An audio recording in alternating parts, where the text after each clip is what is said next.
E aí, pessoal? Prontos para mais um mergulho profundo aqui no Deep Dive? Sempre pronto. Mergulhando de cabeça, como sempre. E bom, hoje a gente vai desvendar, ou pelo menos tentar, né, um dos maiores mistérios da história moderna. O assassinato do John F. Kennedy. Esse é um daqueles casos que, mesmo depois de décadas, continuam gerando muita discussão. Exatamente. E o que nos impulsionou a fazer essa investigação agora foi a liberação recente de milhares de arquivos do FBI relacionados ao caso. Tudo isso por causa de uma ordem, você acredita? Do então presidente Donald Trump. É o Trump. Sempre polêmico, né? Mas, falando sério, é incrível como, mesmo depois de 6 décadas, ainda estamos buscando entender o que de fato aconteceu em Dallas naquele dia. É. A gente não se cansa, né? E para essa análise, para a gente não se perder no meio de tanta informação, a gente foi direto na fonte, nas notícias da Reuters e da Associated Press, e tem também um artigo super completo do New York Times. Eles detalham tudo sobre a descoberta e a divulgação desses arquivos. Material de pesquisa é o que não falta, né? Pois é. E a nossa missão hoje aqui é bem clara. A gente vai, junto com vocês, é claro, tentar entender os pontos principais desses documentos, as reações dos historiadores da família Kennedy e descobrir se tem alguma novidade bombástica, alguma reviravolta surpreendente nesse caso. Ou se é só mais lenha na fogueira essa especulação. Vamos ver o que a gente consegue desvendar nesse mar de informações, né? É isso aí. Então vamos lá.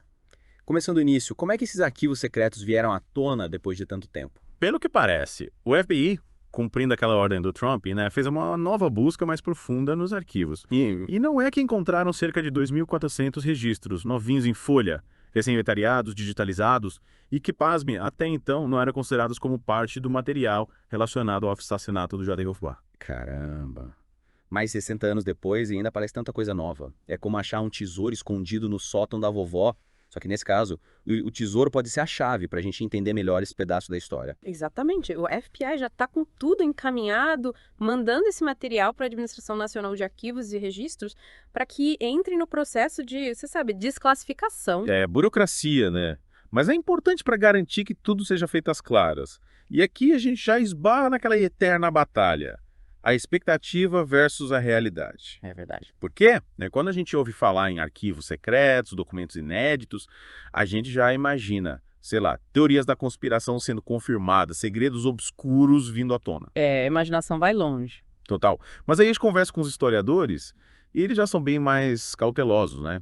O Frederick Lojval, por exemplo, que é professor de Harvard, duvida que esses arquivos tragam alguma grande revelação que mude completamente o que a gente já sabe sobre o caso. Parece que a galera da história já tá meio calejada, né? Viram tanta coisa ao longo dos anos que não se surpreendem tão fácil. É verdade, mas sabe o que eu acho interessante? Essa cautela toda dos historiadores me leva a pensar. Será que as divulgações anteriores já deram uma visão bem completa do caso? E o que falta são apenas detalhes? Tipo, a gente já tem o quebra-cabeça quase todo montado, só faltam algumas pecinhas. É uma boa pergunta. E o Gerald Posner, que escreveu um livro defendendo a teoria do atirador solitário, levanta outra questão importante. E se a grande novidade for justamente o que a CIA não compartilhou sobre Lee Harvey Oswald com o FBI? Opa, aí o negócio fica interessante, porque, vamos combinar, a relação entre CIA e Oswald sempre foi um prato cheio para teorias da conspiração. Sempre. O que será que a agência sabia sobre ele? E sobre aquela viagem misteriosa dele para a cidade do México, semanas antes do assassinato, onde ele visitou a embaixada soviética. Será que eles tinham informações cruciais e não passaram para frente? A Barbara Perry, do Miller Center, também acredita nessa possibilidade de que a CIA estivesse monitorando o Oswald. Ela lembra que o FBI com certeza estava de olho nele, mas parece que faltou uma comunicação eficiente entre as agências. Às vezes a gente pensa que essas grandes organizações funcionam como uma máquina super precisa, mas no fundo também tem gente, né? E gente erra, esquece, deixa de comunicar. Pois é, e aí a pergunta que fica é: essa possível falha foi só uma incompetência burocrática ou teve algo mais intencional? Fica no ar, né? Mas é importante lembrar que ela não acredita em nenhuma conspiração arquitetada por agências americanas ou governos estrangeiros, tá? A gente só está analisando as possibilidades. Claro, importante frisar isso. A gente está aqui para levantar questões, analisar as informações e não para criar novas teorias da conspiração. Exatamente. E falando em informação, esses 2.400 arquivos são só a pontinha do iceberg, né? Porque o Arquivo Nacional já liberou mais de 63 mil documentos relacionados ao caso. Muitos já eram conhecidos, mas com partes censuradas. E essa censura toda tem um motivo, né? Na maioria dos casos é para proteger as fontes e os métodos de inteligência das EUA. Imagina a quantidade de informação sensível que essas agências lidam, que precisa ser mantida em sigilo para garantir a segurança nacional. Com certeza. Mas, pensando na gente, Meros mortais tentando entender essa montanha de papel. Analisar tudo isso não é tarefa fácil. É verdade. Para começar, parece que a galera que liberou esses arquivos mais recentes nem se preocupou em usar um software de OCR. Para quem não sabe, OCR é aquela tecnologia que transforma imagens de texto em texto que a gente pode pesquisar no computador. Ah, entendi. Ou seja, para encontrar alguma coisa específica nesses PDFs, é na raça. Página por página, no olho. É isso aí, um trabalho de formiguinha. Ainda bem que tem gente que se dedica a facilitar a vida dos pesquisadores e dos curiosos, né? A Fundação Mary Farrell, que é especializada em acesso a documentos históricos, já está trabalhando para tornar esses PDFs pesquisáveis. Ufa, menos mal. Porque procurar uma agulha num palheiro de mais de 60 mil páginas já seria complicado. Imagina sem poder dar um Cleo plus F para ajudar. Pois é. E segundo o Jefferson Morley, que é vice-presidente da fundação, em breve a gente vai poder vasculhar tudo no site deles, que aliás já é um dos maiores arquivos online sobre o caso João Fefka. Que legal. Mais uma ferramenta para ajudar a gente nessa investigação. Mas e a família Kennedy? Como é que eles receberam a notícia de mais arquivos vindo a público? Pelo que parece, nem todo mundo ficou muito contente. Imagina a situação, né? O Jack Schlossberg, que é neto do JFK, usou as redes sociais para criticar o que ele chamou de obsessão do Trump pelo assassinato do avô. Ele reclamou que a família não foi avisada com antecedência sobre a liberação dos documentos e se sentiu desrespeitado com essa falta de consideração. Realmente, deve ser bem chato ter a ferida reaberta dessa maneira, sem nenhum aviso prévio, ainda mais por uma decisão política. E ele criticou a cobertura da mídia também, né? Sim, ele postou um vídeo meio irônico mostrando a TV ligada num canal de notícias que falava dos arquivos do JFK como se fosse o maior acontecimento do século, enquanto ele comentava que, no mundo real, tem tanta coisa importante acontecendo. Ele tem um ponto, né? Às vezes a gente fica tão preso ao passado que esquece do presente. E a crítica mais forte que ele fez foi direcionada ao próprio Trump. Ele disse que o ex-presidente tem uma obsessão pela morte do JFK, mas não pela vida ou pelas políticas que ele defendia. Ele até mencionou a USAID, a Agência de Desenvolvimento Internacional criada pelo JFK, que sofreu cortes durante o governo Trump. Para ele, essa preocupação repentina com a verdade sobre a morte do avô, enquanto o legado dele era deixado de lado, soa como uma grande hipocrisia. Essa é uma perspectiva interessante sobre as motivações por trás dessa ordem de liberação dos arquivos, né? Será que era um interesse genuíno em trazer a verdade à tona ou só mais uma jogada política? As fontes que a gente consultou não deixam isso claro, mas a crítica do Schlossberg nos faz pensar. Faz pensar bastante. E Schlossberg tocou num ponto importante.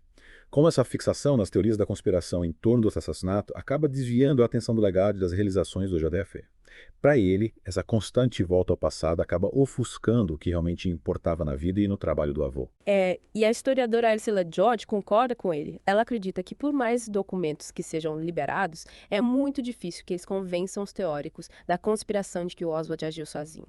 Quem já tem uma teoria na cabeça dificilmente muda de ideia, por mais evidências que apareçam. É o famoso viés de confirmação, né? A gente tende a buscar e interpretar as informações de forma a confirmar aquilo que a gente já acredita. É isso aí. Mas, voltando aos documentos, mesmo que não tragam nenhuma bomba, digamos assim, eles podem nos dar detalhes interessantes sobre o contexto da época e sobre a investigação inicial, né?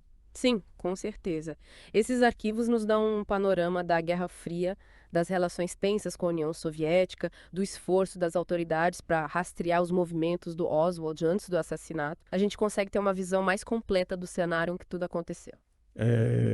E não podemos esquecer da famosa Comissão Warren, que concluiu que o Oswald agiu sozinho.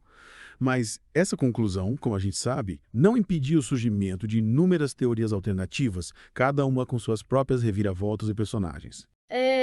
Parece que a gente tem uma necessidade de encontrar uma explicação mais complexa, mais elaborada para um evento tão chocante, né? Faz sentido. A gente quer acreditar que por trás de um evento tão importante, tão marcante, existe uma trama maior com vários envolvidos e motivações ocultas. Exato. Mas a verdade é que mesmo com essa montanha de documentos liberada, ainda tem muita coisa que continua em segredo. Estima-se que entre 3.000 e 4.000 arquivos ainda não foram totalmente divulgados, incluindo uns 500 que permanecem totalmente em sigilo. Caramba. E o que será que tem nesses arquivos super secretos que causa tanta curiosidade? Pelo que sabemos, tem informações sobre as declarações de imposto de renda do Oswald e do Jack Ruby, o cara que matou ele. Vai saber, né? Mas, brincadeiras à parte, essa retenção de documentos, essa falta de transparência total, acaba alimentando ainda mais as teorias da conspiração. É verdade. Mas o Arquivo Nacional argumenta que esses documentos específicos não se encaixam naquela lei de 1992, que previa divulgação total do material em 25 anos. Entendi. Então ainda tem esperança de que mais coisas sejam liberadas no futuro. Sim. Depois que passarem por uma nova revisão do Departamento de Justiça, pode ser que mais documentos venham a público, ou seja, essa história ainda pode ter novos capítulos. Que bom, porque, né, pelo visto, esse caso nunca vai ser totalmente encerrado. E por falar nisso, por que você acha que o assassinato do JFK continua fascinando tantas pessoas, mesmo depois de tanto tempo? O que mantém essa chama acesa?